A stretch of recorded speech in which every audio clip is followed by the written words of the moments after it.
சிவனாக அக்ஷய் கண்ணப்பனின் கதை படமாக ஈர்க்கிறதா? கண்ணப்ப நண்பர்களே, இந்த வீடியோவில் நான் பேச போகிறது மிகுந்த எதிர்பார்ப்பை ஏற்படுத்திய கண்ணப்பா திரைப்படத்தையும் அதில் சிவபெருமானாக நடித்திருக்கும் பாலிவுட் ஸ்டார் அக்ஷய் குமாரின் அதிரடியான வரவையும் பற்றித்தான். கண்ணப்பன் என்றால் யார்? இவர் கதை எதற்காக சினிமாவாகும்? இந்த படத்தில் உணர்வும் ஆன்மீகமும் விறுவிறுப்பும் இருக்கிறதா? அனைத்தையும் தொடக்க முதல் கடைசி வரை தெளிவாக பார்ப்போம்.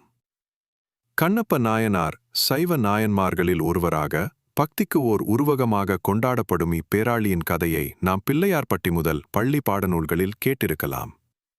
ஒரு வேடன் கடவுளுக்காக தன் கண்களையே கொடுக்கும் அளவுக்கு பக்தி காட்டும் இதயமுள்ள மனிதன் இவன்தான் கண்ணப்பன். இந்த புராண கதையை பெரிய திரைக்கதையாக உருவாக்கி பத்திரமான டெக்னிக்கல்களோடு உலகளவில் அணுகும் முயற்சிதான் கண்ணப்பா. பாலிவுட்டின் ஆக்ஷன் ஹீரோ அக்ஷய் குமார் தமிழில், தெலுங்கில், ஹிந்தியில் ஒரே போன்று பிரபலமானவர். இந்த படத்தில் சிவபெருமானாக அவர் வந்து நிற்பது ரசிகர்களுக்கே ஒரு சாகசம். அவரது ஒளிவட்டமும் அமைதியான நகைச்சுவை சேர்ந்த நடையும் சின்சியர் டிவைன் எக்ஸ்பிரஷனும் மிகச்சிறந்த முறையில் அமைந்துள்ளது. இது மிகவும் எதிர்பார்க்கப்பட்ட ஸ்பிரிச்சுவல் கேரக்டர் டர்னிங் ஆகும் அக்ஷய்க்கு. படத்துக்கே உயிர் கொடுத்தது அதன் விஷுவல் ஸ்டோரி டெல்லிங், காடுகளில் நடக்கும் வேட்டையாடல் காட்சிகள், சிவாலய பக்தி காட்சிகள். கண்ணப்பனின் திரும்பிய மனதின் பயணம் அனைத்தும் நேர்த்தியான CG, colour grading, background music கொண்டு உயிர் பெற்றிருக்கிறது. கோபம், காதல், பக்தி, தியாகம் அனைத்தும் வண்ணமாக காட்சிப்படுத்தப்பட்டுள்ளன. தெலுங்கு நடிகர் விஷ்ணு மஞ்சு கண்ணப்பனாக தனது வாழ்க்கையின் சிறந்த நடிப்பை வழங்கியிருக்கிறார். நம்பிக்கையும் பாசமும் இறை பக்தியும் கலந்த ஒரு உன்னதமான கதாபாத்திரம். அவரது மாற்றங்களும் சிவனிடம் அவர் செல்கிற பாதையும் மிகவும் நெருக்கமாக உணர முடிகிறது. இந்த படத்தின் இசை கதைக்கு மிக சரியாக அமைந்துள்ளது.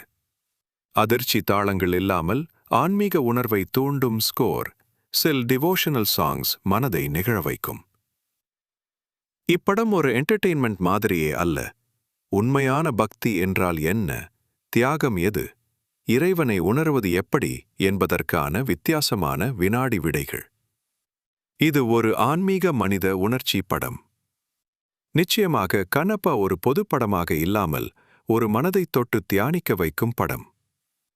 அக்ஷய்குமார் சிவனாக வலம் வரும் தருணங்கள், கண்ணப்பனின் கடைசி பாத்திர உருவாக்கங்கள் முழுக்க முழுக்க மனதில் ஒளி தரும் படம்.